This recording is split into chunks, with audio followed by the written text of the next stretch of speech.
have a meeting up on it? Hold on, I'll pick an intro. Pledge allegiance to the flag of the United States of America and to the republic for which it stands, one nation, under God, indivisible, with liberty and justice for all. All right, thank you. I'll call the meeting to order. Rebecca, do what you do. Mayor Smith. Present. Alder Billiard. Present. Alder Hill. Here. Alder King. Alder Lancaster. Present. Alder Matheson. Present. Alder Wilson. Thank you. Mayor, we have a quorum. All right. Any changes with the agenda, Wes? No changes, but just to point out, in the minutes, there was a typo in there. Young's General Contracting was referenced as Young's Processing. We'd like to scratch that out and adjust the packet for you, but I wanted to point that out. Other than that, nothing else to report. All right. Can we get a motion? Make a motion to approve The agenda. the agenda as read. That's what I was like, wait, make sure. I have a first and a second. All in favor? Aye. Any nays? It passes. Thank you. All right, next up, the consent agenda. Has everybody had a chance to take a look at that? I just want to point out, Trevor is here. I know there were some questions on streets, so he's prepared if you have any additional questions you wanted on the street report. He's available and somewhat functional. And this is Matt, he's the street supervisor, so he knows more than I know about it. Thanks for coming, Matt. Is Mark Street up? Does anybody have any Any more to do? question? Casey, Joyce, Rachel, any questions for streets? No, we can't let him off easy. I'm going off. That's the game start. Well, okay, I went out to Mark Street. That's all I gotta say. Good job, Mike. And, I mean, the initial work that I observed that was done, I think that, we can do better. I stepped on the side of a driveway approach and I realized I could use some weight loss, but it crumbled beneath me and I picked up a slab about this big. So, Wes assures me we're taking care of it. Yeah, it's in good shape now. There was some, we weren't done at that point. Whenever you went out there was still a lot of cleanup, still left to do, so it is cleaned up a lot better now, so. And I do know that, I mean, it's on a dead end cul-de-sac, whatnot, and I don't know the good answer to that. I usually don't like to bring a problem to the table if I don't kind of have a solution or an idea, but I just think if we take on any more of those type jobs that somehow we are able to communicate or allow citizens, I mean, provide a place for citizens to park so that the job can be done without interruption. I think that was probably frustrating on you guys' parts that, you know, if you do work and then you come back the next day and somebody's driven through it, then well, crud, here we go. Yeah, when you're doing both lanes, it can be really tricky. Yeah. So we tried to provide driveways for everybody, just temporary ones, and we talked to the neighbors and they were okay with driving through their yards and this yard and that yard, so and we picked everybody's trash can up, we took it to the end of the road, you know, so everybody still got their trash picked up, so like, we tried to communicate that. I know we can do better, we're going to, going forward on communication, but I mean, everybody seemed, whenever we talked to them face to face, everybody seemed fine, you know, and understanding. I just had 2 or 3 reach outs on that street and there's not very many houses on that street, so. Yeah, but the 2 or 3 you're talking about, like I said, when we meet with them in person, It's a different story. yeah. Okay. I talked to an older couple that lived to the north end, and they were just happy that, you know, the city was giving the street some attention. It was much needed, so. I think that was the feedback you got from, They were it pretty might be happy. the same resident, but it was somebody that Trevor said they were, when they're adjusting things, he said it was fine before. Yeah, they were slightly upset that we were still down there working whenever they thought it was like perfect. They were like, why aren't you working on another street? Like, this one is totally fine. And I was like, that's the people we need to come talk to you guys, you know, like. Yeah, it's hard to get the happy people to come and talk to you. At 10 on roads, correct? Yeah. So we bought a drag box this year. We used it behind our shop just as a really, just like, hey, let's just, if the Like- road's gonna be bad, this is where we want it, you know, so, we kinda got the big kinks out. Then we were like, okay, let's try it out here, you know, like I said, it's dead end streets, not, you know, people aren't going 50 mile an hour down this, so we tried it.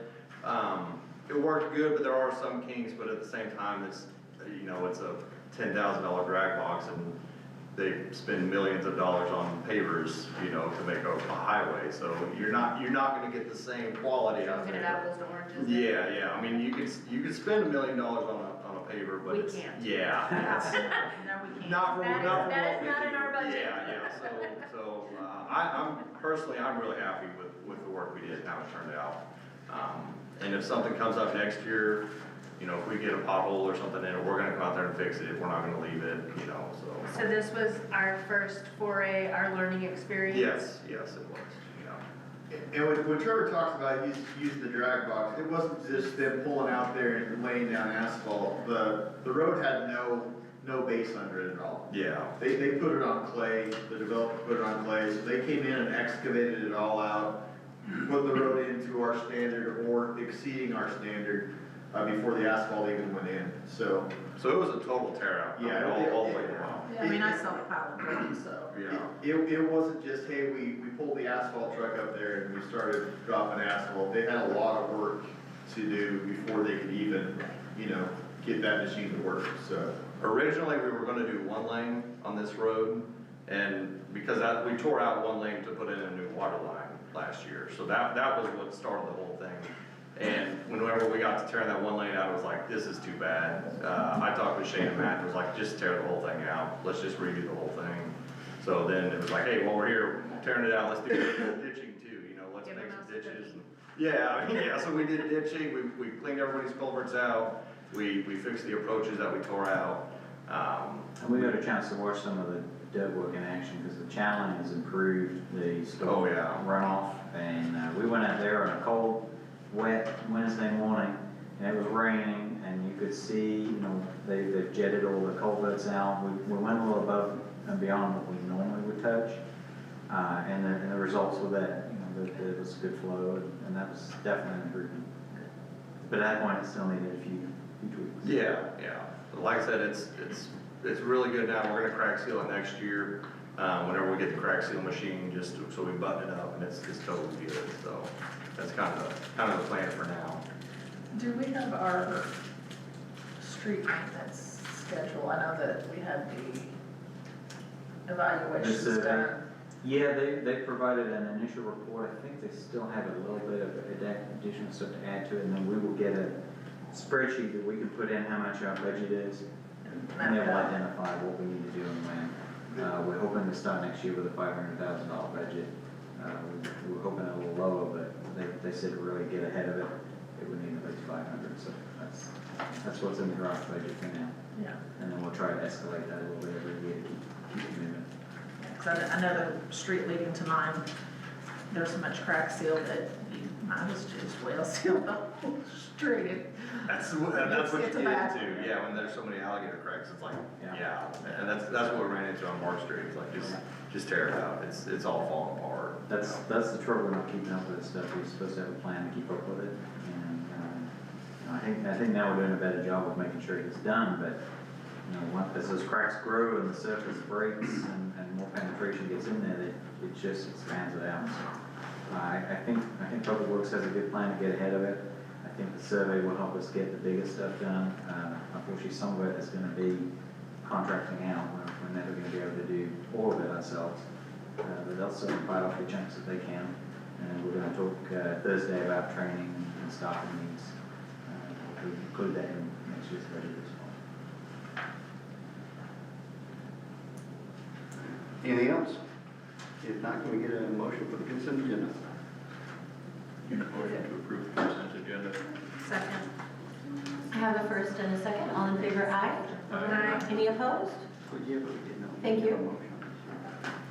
We started. Did you already make the motion on it? No, the. For the agenda. Yeah, that's what we're. The consent. Changes to The it. consent. the consent stuff, Okay. financial. All right. I messed it up, Holly, it's okay. She's gonna compete. Steve, gonna get the project manager report? Yeah.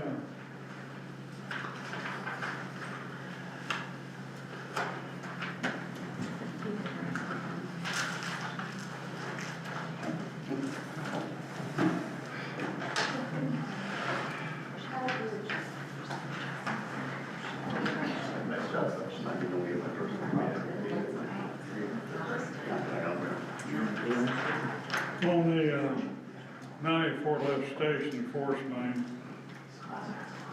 on financing, a request for terms we received from 3 banks. O'Bannon Bank in Buffalo, Missouri submitted most favorable term, 5% fixed rate, 12-month term, no prepayment penalty. Bond proceeds of $2,134,000. That consists of $2,100,000 for project funds, $14,000 legal fees to Gilmore and Bell, and $20,000 municipal advisor fees to 5%ers. We're looking at a drawdown schedule where we do not draw the whole $2.134 million up front. We'll draw the $34,000 on closing, which is scheduled basically for Wednesday. That'll pay off the municipal advisor and the legal fees. The next draw will be about the 15th of February. That will be for $1 million, probably to pay for stored materials that the contractor will bill us for. Then we'll go to March 15 for $500,000, April 15 for $500,000, and May 15 for the balance.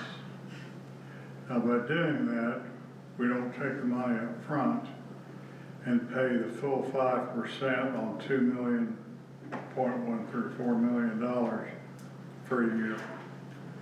It reduces our interest costs pretty substantially. O'Bannon's in agreement to that. 5%ers recommends entering the equipment lease purchase agreement with O'Bannon.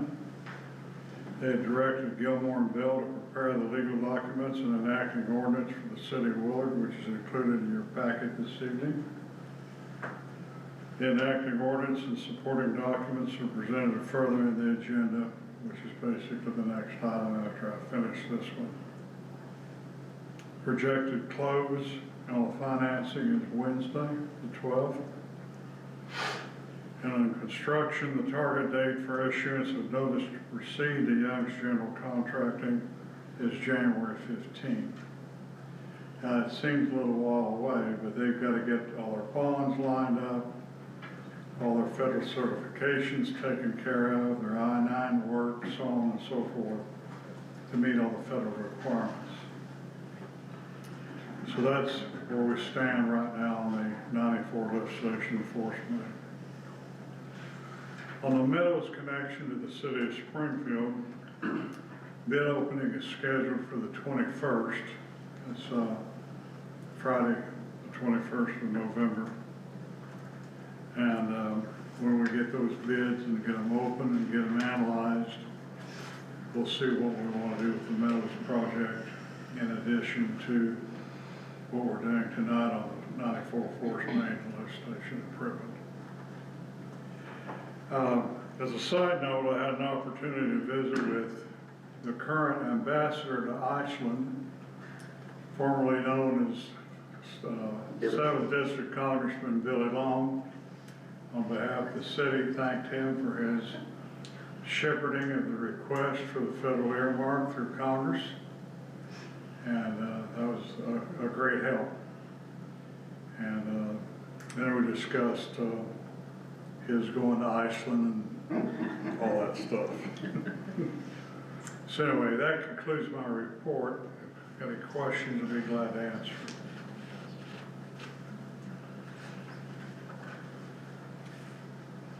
Does not appear so. Thank you. Okay? I think I'm next on the agenda too. Citizens Actually, we got input. citizens input on the Okay. agenda. I'll step aside. You can take a quick break. All right, next item on the agenda is citizen input. If anybody would like to step forward and give us comments or input or your opinion on any matter, feel free to do so. Just state your name and your address. Going once. Speaking of Billy, going twice. See no one, I'll close that section. All right, now we're on to item 6. Okay, what you have before you tonight is an ordinance before the board for the city of Willard authorizing equipment lease purchase agreement and authorizing and approving certain documents in connection with the delivery of the lease.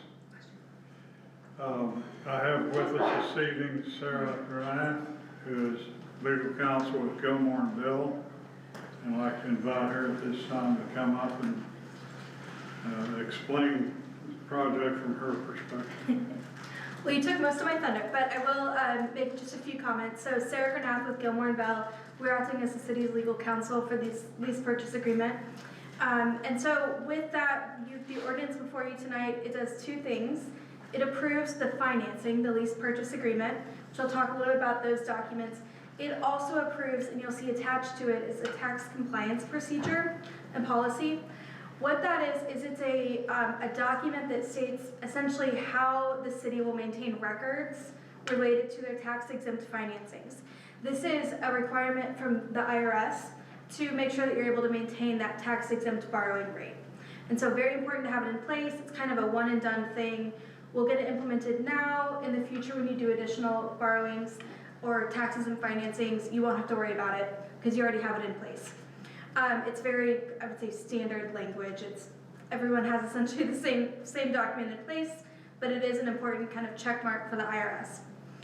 So back to the financing. As was mentioned, the winning bid from Abandoned Bank, it includes a 5% interest rate. It's structured as drawdown, so you only incur interest costs as you take that money out.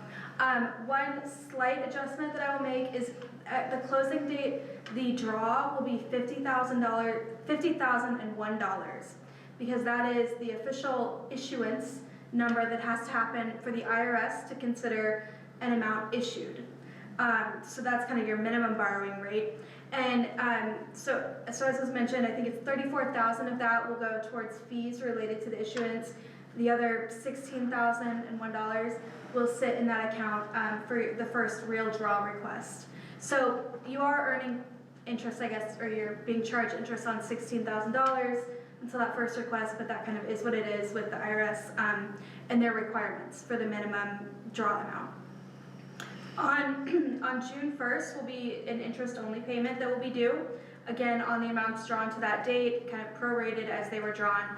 And then December 1st, the entire payment is due. It's a principal and interest payment only on what you've taken out. So if your spending comes in under that full amount, you're only going to have to repay what you've actually borrowed. I know that the idea is that there will be kind of a larger wraparound financing that will be done at some point next fall probably. So you probably will not have that big balloon payment, but just so you know, that's when it's due. You can prepay at any time without penalty, as was mentioned. And then the final piece I'll mention is the collateral here, or what's securing the loan. So it's an annual appropriation. The city's rating, the city's full faith and credit, taxing powers are not at risk here. The only collateral is the equipment being financed. Similar to when you go out and get a car with a loan, the only thing that the bank can essentially take from you if you don't pay is that car. The same thing here. The only thing that the bank has any interest in is the equipment being financed with the proceeds. So with that, I'm happy to answer any questions you might have on the financing. Everyone looking at Joyce? I mean, I don't, and initially reading it, I'm like, what the heck are we buying? Oh, lift station. Never mind. Stations, we need this, remember? Yeah, and I will say, As far as a repossession of a lift station. See how that works. Can we stand back and watch that fun time? yeah, No. And 18,000 feet of pipe. right, they can dig up all your pipe. Yeah, so, and just kind of mentioning, so this is a loan, right? It's a non-revolving line of credit, is really how the bank offered it up. What that looks like in municipal finance terms is a drawdown lease purchase. So if you're trying to, talk to anyone about it, it's really a non-revolving line of credit that the city can take out. Okay, Thank thank you. you. Rebecca, for the record, do you want to read that and Yes. go for a vote? An ordinance of the Board of Aldermen of the City of Willard, Missouri, authorizing an equipment lease purchase agreement and authorizing and approving certain documents in connection with the delivery of the lease. I make a motion that we approve the ordinance as read. Second. All right, so we're approving a first read. Okay. So that's, okay. Alder Villiers, Yes. Alder Hill, Yes. Alder Lancaster, Yes. Alder Matheson. Yes. Thank you. It passed. Then we need a motion for a second reading. Yes. I'll make a motion that we go ahead and do the second read tonight. Second. Okay, I have a first and a second to do the second read tonight. All in favor? Aye. Are there any opposed? Thank you. I'll read that a second time. An ordinance of the Board of Aldermen of the City of Willard, Missouri, authorizing an equipment lease purchase agreement and authorizing and approving certain documents in connection with the delivery of the lease. Make a motion. Approve. All right, I have a first. Second. Let's see, I have a second. All right, Alder Villiers. Yes. Alder Hill. Yes. Alder Lancaster. Yes. Alder Matheson. Yes. All right, that motion passed. Thank you. That ordinance passed. Thank you. Thank you very much, Mr. Mayor. We'll proceed and move forward. Thank you, sir, appreciate it. All right, Rebecca, you want to do 6B as in Bravo? Yes, an ordinance authorizing the acceptance of real estate by the City of Willard, Missouri. Several months back, we came to you with a proposal for a recreation utility easement on 418 West Jackson Street. That's the property over here by the church and the storage units, just off Arrowhead. We have since received the survey and legal documentation back for that. But one of those pieces was when this subdivision went in, there's a 7-foot section of land, 7 by around 100 feet, where our trash cans sit here in the parking lot. That is not city property. And the developer noticed this going through the process, and he asked if we would help clean this up. So we went through the whole process of the easement and settled on a price for the easement. And that price was $5,000 for the easement running through their property.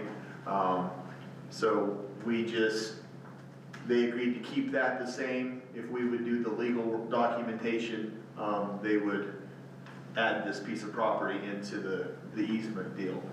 So it cleans up their property there, it cleans up our property here. There's no real, I mean, they came back and wanted some additional money for it, and I let them know that, I mean, we can charge you maintenance for us upkeeping your property where we have our trash cans, but they were really good about it.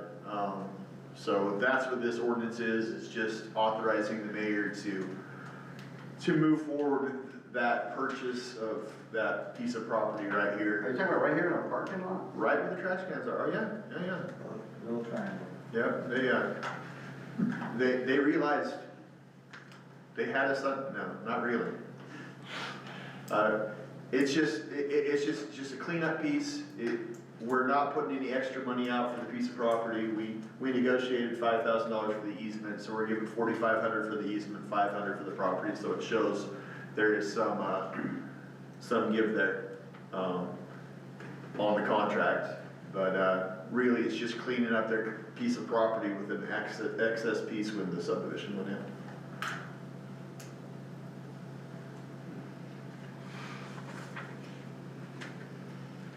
Questions?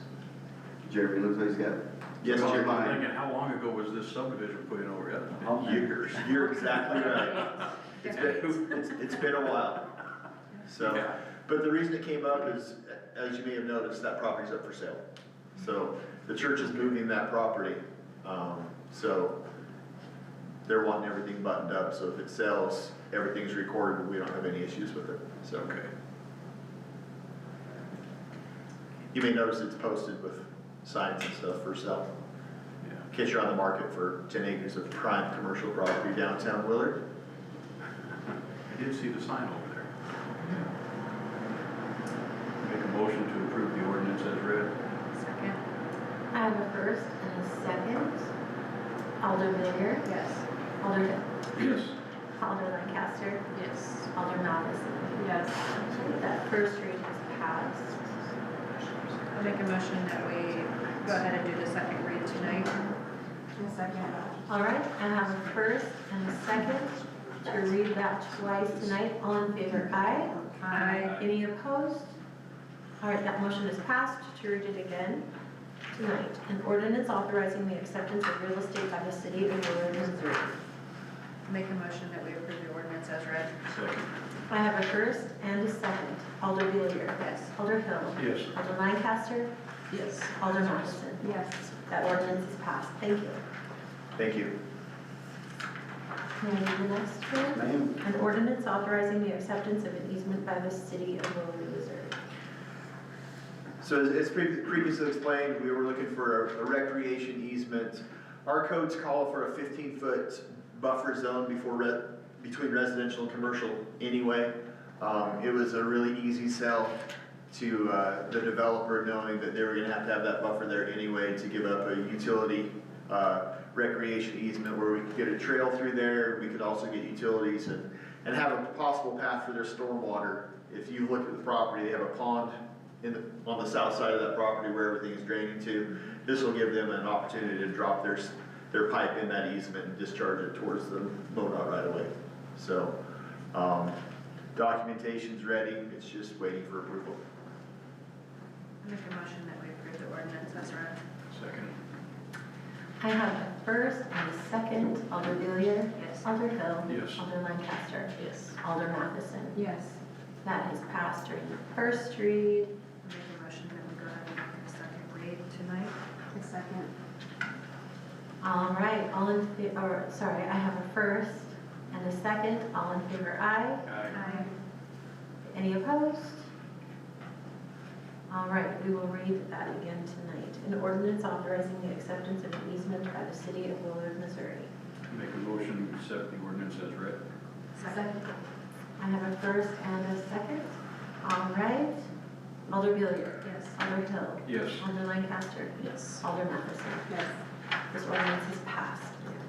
Thank you. An ordinance of the Board of Alders adopting a privacy policy governing the use of automatic license plate readers, ALPRs. This is the first read.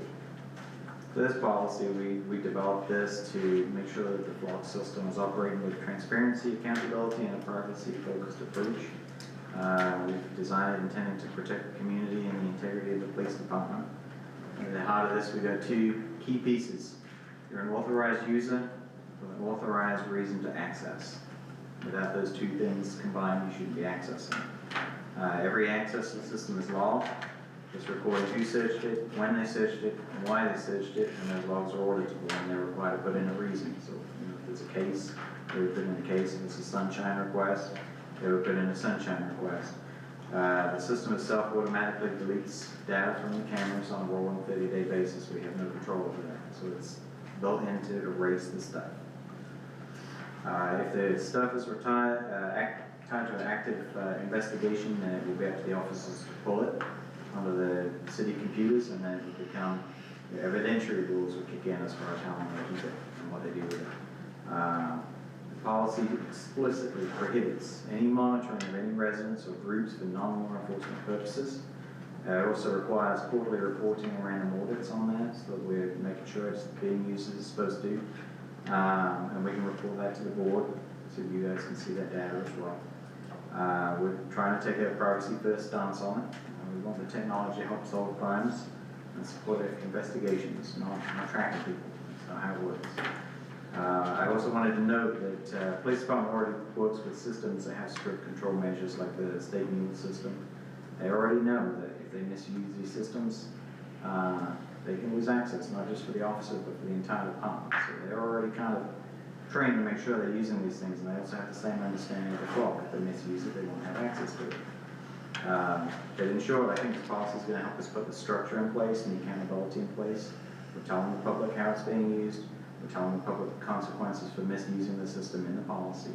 And also bakes in, when we agreed to do this, the board did require a review before we renew, so it kind of bakes in that process as well.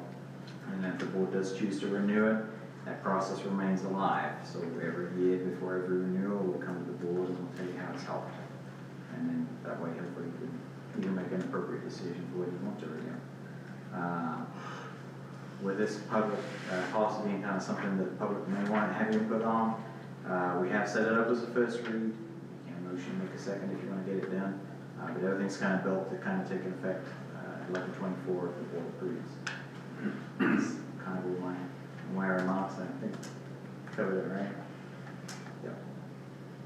The one question that I have about the flop is, do we have a list of basically addresses of where they are? The map, I did not find the map on here to be particularly helpful. When I've gone around looking for them, I find them to be in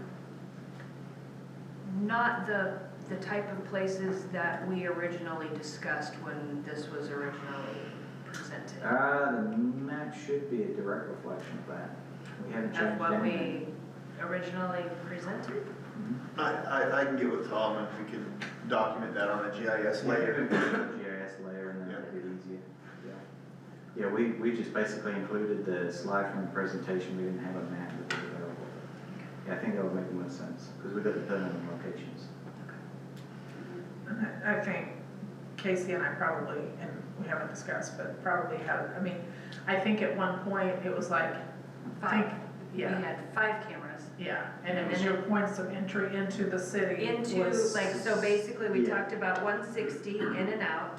We talked about A, B, O, and Z and 94. So if you remember, there were 3 options that they presented.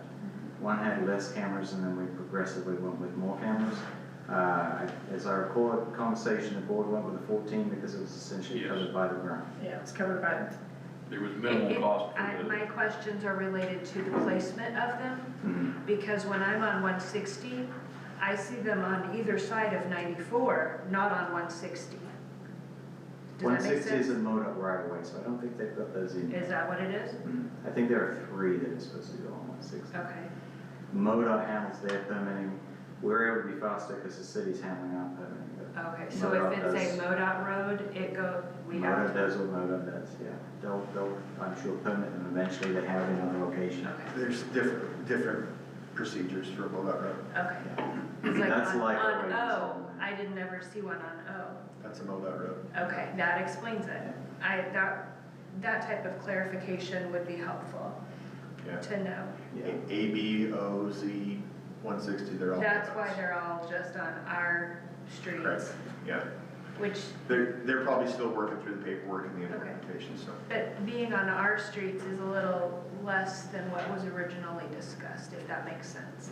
Because we were originally talking about them being on our points of entrance. Right, And so to have it there at Miller yeah, and 160, but they're only placed on Miller, yeah. I can understand the public's confusion and Well, those concerns. routes are also very heavily trafficked, so we're capturing that traffic as it enters and exits. They are, but they're pointed not on the main thoroughfare, if that makes sense. I think so. So our original discussion with this was that the whole point of this was to be able to capture traffic in and out, not through. And now we have cameras currently, our current license plate reader cameras are primarily pointed at traffic that is running through Willard, not in and out of Willard, Okay. as as originally discussed. So. I may have to have Tom kind of speak to the details of it. I think I we, know they offered multiple options, and perhaps that higher option changed some of the positioning because of other cameras. and we can talk to him, but I think you'll see when the MoDOT cameras go in line, you'll see that in and out, Okay. cameras, because you're gonna have those 4 major intersections, AB, 94, Miller, and Hughes. You're gonna have those 4 major intersections on 160, Okay. you know? Cause I so- know like the one that I saw, like the biggest one that I noticed on 160, it was over by McDonald's. So it was actually on, that's Hunt? Yeah. It was on Hunt, so not on 160.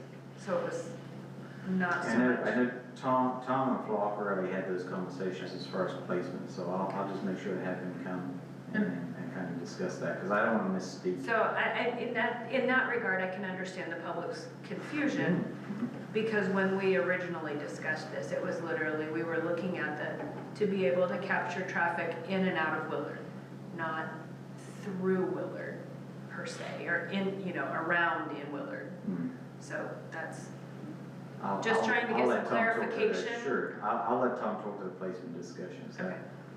Refresh my memory, from the contract, hypothetically, if next budget year, if the board doesn't approve, continuing that program, do we suffer any cost for them dismantling the We've done this as a unit. cameras? Yeah. So if we decide we don't wanna do it again, then they come out, take it down, don't charge us anything? I distinctly remember that there was no cost. No charge for that, okay. Yeah, Thank you. we covered that for that reason, in case we decide not to continue. All right. Okay. In that regard, since you gave some explanation, I'll go ahead and make a motion to approve we want the ordinance read. All right, an ordinance of the Board of Alders adopting a privacy policy governing the use of automatic license plate readers, ALPRs, first read. I'll make a motion that we approve the ordinance as read. Second. All right, I have a first and a second. Alder Billiard? Yes. Alder Hill? Yes. Alder Lancaster? Yes. Alder Matheson? Yes. Thank you. You guys wanna do a second? We want to do a second or wait for? I don't. Geez, I yeah. think as I think we're citizen better off input waiting. comes in, then that would defer to Holly to look at the legalities Right. of what has been questioned. I've had a couple emails that have come in that I think Wes has seen, that I'm not in the position as an alderman to tell you if their suggestions are legal or not, so I would defer that to Holly. All right, we'll wait on the second then. Yeah. All right, move to item number 7, resolutions. There are no resolutions tonight. All right. Item number 8, city administrator remarks. Good, all right, down time. There we go. Cameraman, city administrator time. Want to let you know on December the 8th at 5:30, so just before the meeting begins, Representative Bill Owen will come by. He'd like to meet with you guys. So want to let you know about that. It's just a meet and greet, get your thoughts, concerns, input, anything you want to share with him just for Willard. But it's not a, you gotta come and be prepared to say X, Y, or Z to. We got the second economic development meeting coming up. I think it's been scheduled, my brain is already shot on the date. It was 12/3, wasn't it? The third, yeah. Yeah. The first meeting was very good. We focused on, what we'd like to see here. The next meeting will branch off into, what we'd like to incentivize here. Had a great meeting with Lindsay at Loba. Very good discussion. I agree with Holly. Holly had said, I think you guys are ready. I think we're ready to kind of go to the next step. So what she'll do is she'll come and present. We'll try and get some of the economic development input ahead of that meeting and invite that group to the meeting. And then basically from your responses and your input to her presentation, she can then create the economic development policy that we will use and essentially hand to people coming to town saying, hey, we'd like to do this thing or that thing. And these are our incentives, and it makes us look more serious in the game. So I think the sooner we get that going, the better. Lindsay is working on her schedule. I think we talked about maybe new year, new things. Gives the Economic Development Task Force one more opportunity to kind of think about the incentives question. What do we want to incentivize? And then I think we'll drive very good conversation with the board. And there's with everything, there's a minimum amount of money you have. So it's best to have your plan in place as opposed to whatever comes to you. And they will educate you on how to think that through. And in creating that policy, you make it clear, along with your constituents, this is what Willard wants to bring. This is where we want to incentivize. And not that you can't veer from that path when a great deal comes along, but it helps in your direction and your planning. And then I had a great meeting with Branson West. They've been having some successes down there, so I kind of wanted to see if is there anything that might work for us, and we did get a couple of takeaways, including a wrap to some tower work, getting that moving quicker with a multi-year agreement. So I ran it by Justin, I don't know if he's run it by you yet. So we're exploring that, if that works, and that might give us a faster route to getting our towers on the appropriate path. Clerk position, we got that posted. Unfortunately, my number 2 ghosted again, so we're just getting on with it. So it's been posted, we'll start benchmarking those, and then I'll attempt to weave those in around all the other end of year stuff we've got going on. We plan to get you a recommendation by early December.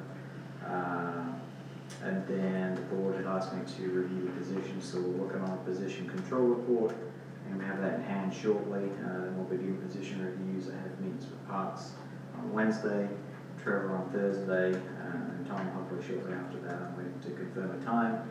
I hope I have that wrapped up in time for the budget discussion being formal. But I think Trevor is excited about the idea of more training for his staff. We're trying to build a pretty good crew there, so having that investment from the board, I think he was pretty excited to hear you guys were considering that. Other than that, nothing of any particular note. As we will probably just got a closed session when we get to that point. And speaking of politicians and meetings, I don't know if it makes any difference at all, but I had lunch with Curtis Trent last week and just reinforced that we need money. And of course, he hears that every day from every jurisdiction within his domain, I'm sure, but, you know, I expressed our need for infrastructure tied to economic development and so on and so forth, so we'll keep ringing those bells and see what happens. Shake the tree and not someone's down for fire. That's right, there's gotta be money somewhere. I know, well, never mind. All right, any new business? Yeah, just wanted to bring before the board, we're starting to get some traction on some voluntary annexation within the city. Our current code defines annexation coming to the Board of Aldermen. But as you know, the board can at any time recommend that to go to the Planning Commission before. So if you have concerns with annexation and you want the Planning Commission to review that, if you'll just throw me an email or have a conversation with me and everything like that to, so we know where to begin the process. Like I said, our current code, it comes before you for review after it's been reviewed by the county. So the county will review that, and we'll make sure it goes through legal to make sure we're continuous and following our, you're welcome, Holly. So, anyway. Do you know about these letters going out from the city of Springfield to residents in this area about annexation?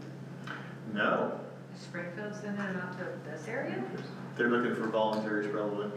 Yeah, that was my assumption when I got a phone call about it, and I said, I'm pretty sure this probably has to do with them seeking Looking to People push state. south, yeah. They did, on that last update, say they were prioritizing annexation to the south of us.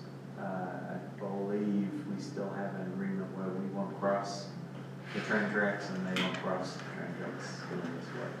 And then the 103, we don't go east, they don't go west. So I don't think it will affect us, and really, anything that's good for Springfield, theoretically, it should be good for us too. We're all a region at the end of the day, so if they have We put up successes- some kind of line of demarcation for the 38th parallel, or? Pretty much. Well, DMZ zone? currently they came through and finalized their urban service area.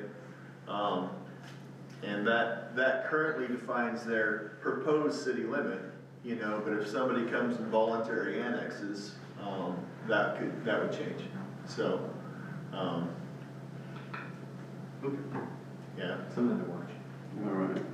Any unfinished business? Can we get an update from our lobbyist? Yeah. Have we had See any if they're kind coming. of, it can be very informal, just kind of any kind of traction, I can any kind of give it to you in a hurdles? nutshell. We had a meeting with DNR, as expected, because we're not in a favored group. We may not get any retraction that it's worth pursuing. Tom Hancock with Alva Martin does see a route to maybe include some I&I work in the B to 94 work. That might qualify us for up to $1 million in grant, but we still have to go the bond route for them to do it. Without the bond, it's kind of meaningless. So I don't think it changes the complexion of the ask. I think the direction still is the same. We have a meeting scheduled with Representative Bowman to have a chat about the discussions with DNR and to kind of re-impress upon him on why we may need to go a different route. But he's probably going to take about the same, but I'm sure he won't mind coming in if you want to hear kind of more of the behind-the-scenes discussions from him. It might be beneficial, Okay. since we're looking at, rates and Absolutely. whatnot. I will reach out to him. All right, who wants day's duties? We're item number 11. I will make a motion that we recess the open session and open the closed session pursuant to RSMO section 610.021 subsection 3 personnel. Second. I have a first and a second, all in favor, aye? Aye. Any opposed? Oh, sorry, yes, sorry. Alder Billiard. Yes. Alder Hill. Yes. Alder Lancaster. Yes. Alder Matheson. Yes. We will be closing the session. Thank you. Now that we are in open session, Make a motion that we close open session. Then we adjourn. Oh, adjourn. adjourn, all right, All in favor? and all in favor? Aye. Aye. Any opposed? Also Have a good evening.